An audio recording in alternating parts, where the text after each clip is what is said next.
చూడండి ఈ పుస్తకం Gandhi the murderer of Gandhi, గాంధీని చంపిన గాంధీ ఈ పుస్తకం పేరు. ఇది రాసింది డాక్టర్ కేవి సీతారామయ్య గారు. డాక్టర్ కేవి సీతారామయ్య గారు ఇది ఎక్కడుంటారు? శ్రీరామపురం, నరసరావుపేట, గుంటూరు, ఆంధ్రప్రదేశ్. రైట్. ఇది ప్రింటింగ్ అబిట్స్ హైదరాబాద్లో వేశారు జాగృతి గ్రాఫిక్స్ వారు. జాగృతి గ్రాఫిక్స్ వారు తర్వాత శక్తి ప్రచురణ అనేది, తర్వాత ఈ వ్యక్తి ఎవరు, ఈయన పేరు ఏదైతే సీతారామయ్య అన్నానో ఈ వ్యక్తికి సంబంధించినటువంటి ఏ ఆర్గనైజేషన్కి చెందిన వ్యక్తి ఈయన చెందినటువంటి ఆర్గనైజేషన్ ఇదిగో ఈయన స్థాపించాడు, గోల్వాల్కర్ గారు. ఈ గోల్వాల్కర్ అనేటటువంటి వ్యక్తి స్థాపించినటువంటి RSS కి సంబంధించినటువంటి వ్యక్తి. ఈ వ్యక్తికి ఉన్నటువంటి భావజాలం, వీరికి ఉన్న భావజాలం ఏమిటి అంటే గాంధీ లాంటి వారిని ఈ దేశంలో వారు మనకు ముప్పు, వారిని చంపండి అని నేర్పించారు. గోలీ మారో సాలోంకో అన్న నినాదం అదే.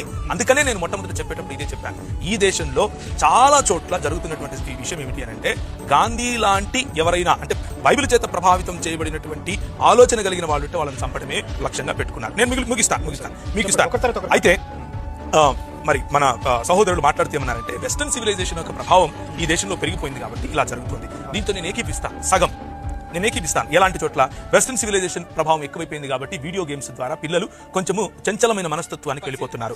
పబ్జీ గేమ్స్ లాంటి వెస్టర్న్ సివిలైజేషన్ కారణంగా డ్రెస్ కోడ్ విషయంలో అంటే అమ్మాయిలు కానీ అబ్బాయిలు కానీ విపరీతమైనటువంటి ఒళ్ళు చూపించే బట్టలు వేసుకుంటున్నాను, నేను అంగీకరిస్తాను. కానీ ఈ విషయంలో నిన్న ఒక వ్యక్తిని కాల్చి చంపడానికి చేసిన ప్రయత్నమైనా సరే, ఆరు నెలల పిల్లను రేప్ చేసే ప్రయత్నమైనా సరే, 6 ఏళ్ల అమ్మాయిని రేప్ చేసే ప్రయత్నమైనా సరే, లేకపోతే నువ్వేంట్రా నా ముందు గుర్రం ఎక్కేది అని ఒక దళితుడిని కింద దించడమైనా సరే, గాంధీని చంపటమైనా సరే, గాంధీనే చంపుకున్నాడు అని ఒక IAS స్థాయికి చెందినటువంటి లేకపోతే ఒక డాక్టరేట్ పుచ్చుకున్నటువంటి వ్యక్తి రాసిన దానికైనా సరే ఇది వెస్టర్న్ సివిలైజేషన్ యొక్క సంబంధం లేదండి.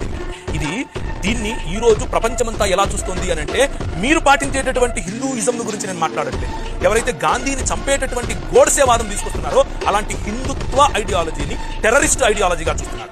అలాంటి ఐడియాలజీని ప్రజలు ఇది అల్ ఖైదాతో సంబంధించిందిగా చూస్తున్నారు. నేను నా సొంతంగా చెప్పట్లేదు. EU వాళ్ళు లేకపోతే యూరోపియన్ యూనియన్ వాళ్ళు తీసి పంపించినటువంటి వాళ్ళ యొక్క డిక్లరేషన్ అది. అంత మాత్రమే కాదు, ఈ RSS లాంటి సంస్థలను ప్రపంచ దేశాల్లో లేకపోతే ముఖ్యంగా అమెరికా లాంటి దేశాలు, కెనడా లాంటి దేశాలు ఇవి టెర్రరిస్ట్ ఆర్గనైజేషన్స్ అని చూపించినటువంటి వారికి ముద్ర వేసినటువంటి రోజులు ఇవి.